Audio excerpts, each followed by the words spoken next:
উত্তর পূর্ব ভারতের এক স্বর্গরাজ্য হলো সিকিম। ছবির মতো সুন্দর আমাদের অন্যতম প্রতিবেশী রাজ্য হলো সিকিম। বাঙালির যখন বরফ দেখার বাসনা জাগে তখন তার মাথায় সবার প্রথম আসে সিকিম। কারণ খুব কম খরচে বরফ দেখার সহজ উপায় হলো এই সিকিম। কলকাতা থেকে সোজা চলে যাও গ্যাংটক এবং সেখান থেকে বরফের যাত্রা শুরু। সিকিম রাজ্যটি প্রধানত 4 ভাগে বিভক্ত: east Sikkim, West Sikkim, north Sikkim এবং সাউথ সিকিম। তবে বরফ দেখার জন্য প্রধান দুটি জায়গা হলো নর্থ সিকিম এবং ইস্ট সিকিম। আমাদের এবারের যাত্রা হলো ইস্ট সিকিম, যা সিল্ক রুট ট্যুর নামেও পরিচিত। কিভাবে অতি সস্তায় মাত্র 5 থেকে 6 হাজার টাকার মধ্যে ইস্ট সিকিম ট্যুর বা সিল্ক রুট ট্যুর করবেন, সেটি জানতে হলে ভিডিওটি শেষ অবধি দেখুন এবং অবশ্যই ভিডিওটি লাইক করবেন। আর যদি চ্যানেলে নতুন হয়ে থাকেন তো চ্যানেলটি সাবস্ক্রাইব করুন। চলুন ভিডিওটি শুরু করা যাক। এরপরে আসছি ইস্ট সিকিম কখন যাবেন। মোটামুটি বর্ষাকাল বাদ দিয়ে আপনি যে কোনো সময় সিকিমের যে কোনো অংশে যেতে পারবেন। যদি আপনি শুধু বরফ দেখার জন্য সিকিম যান তাহলে আপনাকে আসতে হবে জানুয়ারি, ফেব্রুয়ারি, মার্চ এবং এপ্রিল, এই 4 মাসের মধ্যে। যদি আপনি মার্চ বা এপ্রিল মাসে আসেন তাহলে বরফের সাথে রডোডেনড্রনও দেখতে পাবেন। এই সময় পুরো নর্থ এবং ইস্ট সিকিম জুড়ে রডোডেনড্রন ফুলে ভরে যায়। এছাড়াও যারা ঠান্ডা ঠান্ডা উপভোগ করতে এবং একদম রোদ ঝলমল ওয়েদার পেতে সিকিম আসতে চান তারা মোটামুটি সেপ্টেম্বর থেকে ডিসেম্বরের মধ্যে আসতে পারেন। এরপরে আসছি ইস্ট সিকিম ট্যুরের জন্য পারমিট কীভাবে বুক করবেন। সবার প্রথমেই বলে রাখি, এখন কিন্তু আপনারা নিজেরা পারমিট বানাতে পারবেন না। পারমিট কিন্তু আপনাদের কোনো সিকিমের এজেন্সির মাধ্যমেই বানাতে হবে বা ডাইরেক্ট আপনাকে অফলাইনে চেকপোস্টে গিয়ে পারমিট বানাতে হবে। সেক্ষেত্রে কিন্তু আপনার খরচ অনেক কম হবে।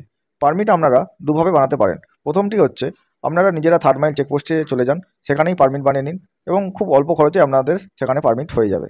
আর দ্বিতীয়টি হচ্ছে কোনো ট্রাভেল এজেন্টের মাধ্যমে পুরো ট্যুর প্ল্যান করে নিন। তবে আমি এক্ষেত্রে আপনাদের একটা সাজেশন করব, আপনারা কোনো ট্রাভেল এজেন্সির সাথেই কথা বলে পুরো ট্যুর প্ল্যান করে নিন। সেক্ষেত্রে আপনাদের অনেক খরচ কম হবে এবং ঝামেলাও কম হবে, কারণ তারাই আপনাদের পারমিট, গাড়ি বুকিং এবং হোটেল বুকিং সব কিছু করে দেবে। সেক্ষেত্রে পারমিটের এবং গাড়ির জন্য যে ঝামেলা হয় সেগুলো আপনাদের পোহাতে হবে না। ট্রাভেল এজেন্সি আপনাদের 2 ধরনের ট্রিপ প্ল্যান দিতে পারে। একটি হলো হাফ সিল্ক রুট ট্রিপ।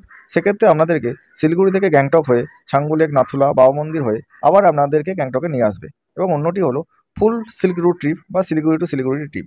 সেক্ষেত্রে আপনাদেরকে শিলিগুড়ি থেকে গ্যাংটক হয়ে নাথুলা, ছাঙ্গু, বাবা মন্দির, জুলুক, পদ্মাচেন হয়ে আপনাদেরকে আবার শিলিগুড়িতে নিয়ে আসবে, পুরো রাউন্ড ট্রিপ করে দেবে।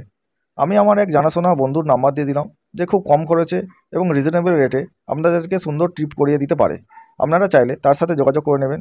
সিকিমে তার নিজস্ব হোটেল আছে। এরপরে আসছি সিকিমে পারমিট বানানোর জন্য কী কী ডকুমেন্টস লাগবে। পারমিট বানানোর জন্য আপনাদের যে জিনিসগুলি লাগবে সেগুলো একটি নোট করে নিন। পারমিট বানানোর জন্য সবার প্রথম যেই জিনিসটি দরকার সেটি হলো অরিজিনাল ভোটার কার্ড। সিকিমে কিন্তু আধার কার্ডের উপর ভিত্তি করে পারমিট হয় না, এখানে ভোটার কার্ডই একমাত্র বৈধ। এছাড়াও পারমিটের জন্য আপনাদের লাগবে 1 কপি করে ফটো। যাদের বয়স 18 বছরের নিচে তাদের পারমিটের জন্য লাগবে আধার কার্ড এবং তাদের গার্জেনদের ভোটার কার্ড।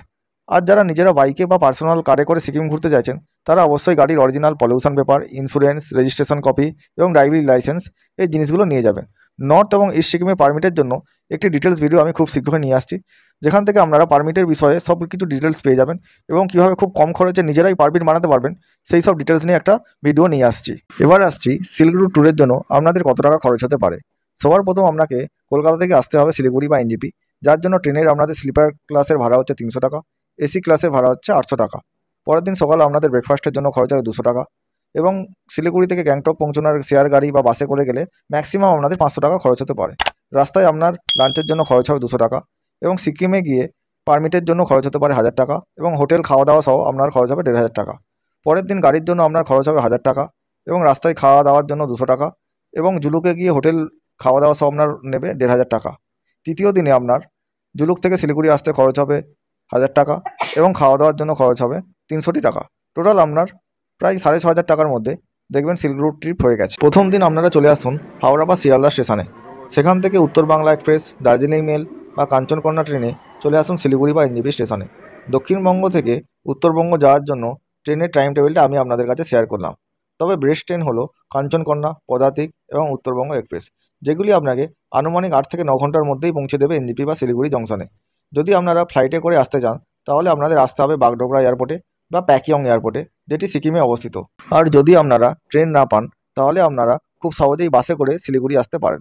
শ্যামলী পরিবহন, গ্রিন লাইন, ভলভো এই সমস্ত লাক্সারি বাস আপনারা পেয়ে যাবেন, যেগুলির আনুমানিক খরচ হচ্ছে 1500 থেকে 2500 টাকা। তবে এই বাস ভাড়া ডিপেন্ড করে আপনি কোন সময় আসছেন তার উপর। আপনি যদি সিজন বা পিক টাইমে আসেন সেক্ষেত্রে কিন্তু বাসের ভাড়া অনেকটাই বেড়ে যেতে পারে। তবে সবথেকে কম খরচে বাসে করে আপনারা শিলিগুড়ি আসতে পারেন গভর্নমেন্ট অফ ওয়েস্ট বেঙ্গলের এসবিএসটিসি বা এনবিএসটিসি বাসের মাধ্যমে। সেক্ষেত্রে আপনাদের খরচ হতে পারে 500 থেকে 1000 টাকার মধ্যে। আপনি 800 টাকায় এনবিএসটিসির এসি বাস পেয়ে যাবেন, যা খুব কম খরচে আপনাকে কলকাতা থেকে শিলিগুড়ি পৌঁছে দেবে। ট্রেন বা বাসে করে এলে আপনারা সকাল 7টা থেকে 9টার মধ্যে শিলিগুড়ি পৌঁছে যাবেন। যদি এনজিপিতে নামেন তাহলে এনজিপি থেকে অনেক শেয়ার ট্যাক্সি পেয়ে যাবেন, যেগুলিতে করে আপনারা ডাইরেক্ট গ্যাংটকে পৌঁছে যেতে পারেন। আর আপনারা যদি 5-7 জন মিলে আসেন তাহলে ওখানে আপনারা গাড়ি বুক করে নেবেন। মোটামুটি 4000 থেকে 6000 টাকার মধ্যে আপনারা গাড়ি পেয়ে যাবেন। আর যারা বাসে করে আসছেন বা কাঞ্চনকন্যা এক্সপ্রেসে করে আসছেন তারা জংশন থেকেই শেয়ার ট্যাক্সি বা গাড়ি বুক করে নিতে পারেন। শেয়ার গাড়িতে করে আপনাদের খরচ হবে 400 টাকা পার হেড। আর যারা আরও খুব কম খরচে গ্যাংটক পৌঁছতে চান তাদের জন্য বলবো আপনারা এনজিপি থেকে অটো বা টোটো ধরে চলে আসুন এসএনটি বাস স্ট্যান্ডে বা সিকিম ট্রান্সপোর্ট কর্পোরেশনের বাস স্ট্যান্ডে। এখান থেকে আপনারা নর্মাল বাসে 200 টাকা করে এবং এসি বাসে 300 টাকা খরচ করে গ্যাংটকে পৌঁছতে পারবেন। আপনি বাস বা শেয়ার ট্যাক্সি যেভাবেই যান না কেন মোটামুটি আপনার সময় লাগবে 5 থেকে 7 ঘন্টা। মাঝখানে বাস বা গাড়ি আপনাদের ব্রেক দেবে রংপুর আগে, সেখানে আপনারা চাইলে ব্রেকফাস্ট বা লাঞ্চ করে নিতে পারেন। শিলিগুড়ি থেকে গ্যাংটক পৌঁছতে আপনাদের প্রায় সময় লাগবে 5 থেকে 6 ঘন্টা। আপনারা যদি সকাল 8টা থেকে 9টার মধ্যে শিলিগুড়ি থেকে বের হন মোটামুটি বিকেল 4টে থেকে 5টার মধ্যে আপনারা গ্যাংটক পৌঁছবেন। তবে এটি নির্ভর করছে রাস্তায় কীরকম যানজট তার উপর। কারণ আপনারা সকলেই জানেন আজ থেকে 2 বছর আগে তিস্তা নদীতে যে হরপা বান এসেছিল তার ফলে যে ধ্বংসাত্মক পরিস্থিতির সৃষ্টি হয়েছিল তার ফলস্বরূপ এনএইচ 10-এর অনেক অংশ এখনও ঠিক হয়নি, এখনও কাজ চলছে। আর গ্যাংটক পৌঁছানোর ঠিক আগেই রানীপুল থেকে যানজট স্টার্ট হয়। রানীপুল থেকে গ্যাংটকের দূরত্ব 12 কিলোমিটার হলেও এই স্থান থেকে গ্যাংটক পৌঁছতে আপনাদের সময় লাগবে 1.5 থেকে 2 ঘন্টা, কারণ রাস্তায় প্রচণ্ড জাম থাকে। গ্যাংটক পৌঁছে প্রথম কাজ হবে হোটেল বুকিং করা।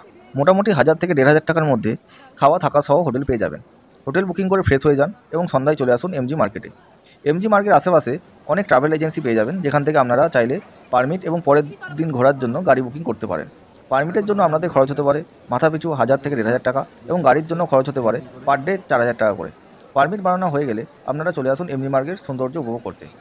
এমজি মার্গে আসলে আপনাদের একটা জিনিস কিন্তু মনে হবে আপনারা যেন ইউরোপের কোনো একটি দেশে চলে এসেছেন, কারণ এত সুন্দর এত পরিষ্কার জায়গা আপনারা হয়তো ভারতবর্ষের কোনো জায়গায় এর আগে দেখেননি।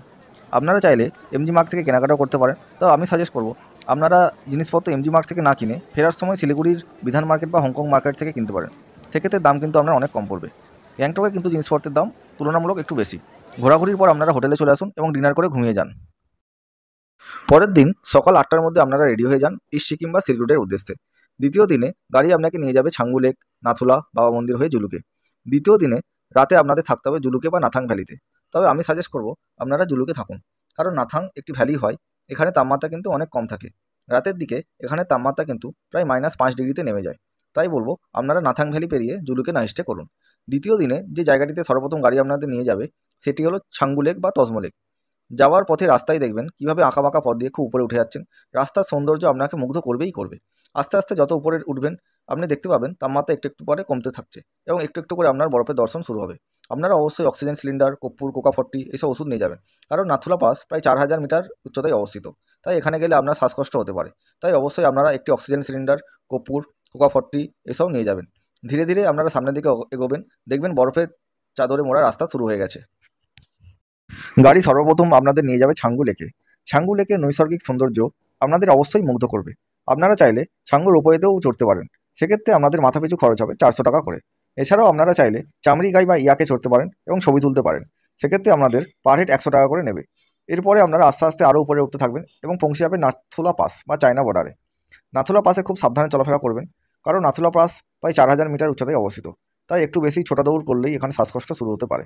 তো আপনারা অবশ্যই উপযুক্ত মেডিসিন এবং অক্সিজেন সিলিন্ডার নিয়ে যাবেন। নাথুলা পাস থেকে গাড়ি আস্তে আস্তে এগিয়ে যাবে ওল বাবা মন্দিরের দিকে। নাথুলার পর পড়বে ওয়ার্ল্ড হাইস্ট গল্ফ কোর্স। এই জায়গাটি সম্পূর্ণ ইন্ডিয়ান আর্মির অধীনে। আস্তে আস্তে আপনারা গল্ফ কোর্স পেরিয়ে পৌঁছাবেন কুপুপ লেকে। এরপর আপনারা পৌঁছে যাবেন ওল বাবা মন্দিরে। এই মন্দিরটি দেখাশোনা করে ইন্ডিয়ান আর্মি। বাবা হরভজন সিং প্রহরিত অবস্থায় তুষারপাতের কারণে বরফে চাপা পড়ে মারা যান, কিন্তু অনেক খোঁজাখুঁজি পরেও তার মৃতদেহ কেউ খুঁজে পায় না। পরে তিনি তার এক সহকর্মীকে স্বপ্নে একটি নির্দিষ্ট স্থানে যেতে বলেন এবং তার দেহটি ইন্ডিয়ান আর্মি উদ্ধার করে। এখনও অনেকে মনে করেন বাবা হরভজন সিংয়ের আত্মা এখনও ইন্ডিয়ান আর্মি ডিউটিতে অবরত। এরপরে আপনারা আস্তে আস্তে পৌঁছে যাবেন নাথাং ভ্যালিতে। আপনারা চেষ্টা করবেন সূর্য ডোবার আগে নাথাং ভ্যালি পৌঁছতে, কারণ সানসেটের একটি অমায়িক সৌন্দর্য দৃশ্য দেখা যায় এই নাথাং ভ্যালিতে। নাথাং ভ্যালির পর আপনারা আস্তে আস্তে এগিয়ে যাবেন জুলুকের উদ্দেশ্যে। নাথাং ভ্যালি ক্রস করলে আপনাদের সামনে শুরু হবে জিগজ্যাগ রোড, যেটি এবছর মানে 2025 সালে ভারতবর্ষের সবথেকে সৌন্দর্যপূর্ণ রোডের স্বীকৃতি পেয়েছে। দেখবেন এঁকে মেঁকে সাপের মতো রাস্তা নিচে নেমে গেছে। এটিই হলো silk route. Actually silk route নাম হয়েছে কারণ বহু বছর আগে এই রাস্তা দিয়ে চায়নার সাথে ব্যবসা বাণিজ্য হতো। আঁকাবাঁকা রাস্তা পেরিয়ে আপনারা পৌঁছে যাবেন জুলুকে, এবং আজকের রাতটা আপনাদের জুলুকেই থাকতে হবে। পরের দিন ভোর ভোর উঠে গাড়িতে করে চলে আসুন থাম্বি ভিউ পয়েন্টে। এই থাম্বি ভিউ পয়েন্ট থেকে কাঞ্চনজঙ্ঘার একটি অপূর্ব সুন্দর সূর্যোদয় দেখতে পারবেন। সূর্যোদয় দেখা হয়ে গেলে একটু ঘোরাঘুরি করে নিন এবং রওনা দিন শিলিগুড়ির উদ্দেশ্যে। এরপরে ধীরে ধীরে পদ্মা শিলারিগাঁও হয়ে আপনারা পৌঁছে যাবেন শিলিগুড়ি। তবে জুলুক থেকে দুটি রাস্তাতে আপনারা শিলিগুড়ি পৌঁছতে পারেন। একটি রাস্তা হলো লাভা হয়ে শিলিগুড়ি, আরেকটি হলো রংপো হয়ে শিলিগুড়ি। তবে আমি বলবো আপনারা লাভা হয়ে শিলিগুড়ি যান। এক্ষেত্রে সময় একটু বেশি লাগতে পারে, কিন্তু রাস্তা অনেক ভালো পাবেন। কিন্তু রংপো হয়ে যদি আমরা শিলিগুড়ি যান, সেক্ষেত্রে আপনাদের প্রায় 40 থেকে 50 কিলোমিটার রাস্তা খারাপ পাবেন। আশা করি এই ভিডিওর মাধ্যমে আপনাদের ইস্ট সিকিম বা সিল্ক রুটের সব তথ্য দিতে পারলাম। ভিডিওটি ভালো লাগলে অবশ্যই লাইক করবেন এবং চ্যানেলটি সাবস্ক্রাইব করবেন। ফিরে আসছি নতুন একটি ভিডিও নিয়ে। ধন্যবাদ।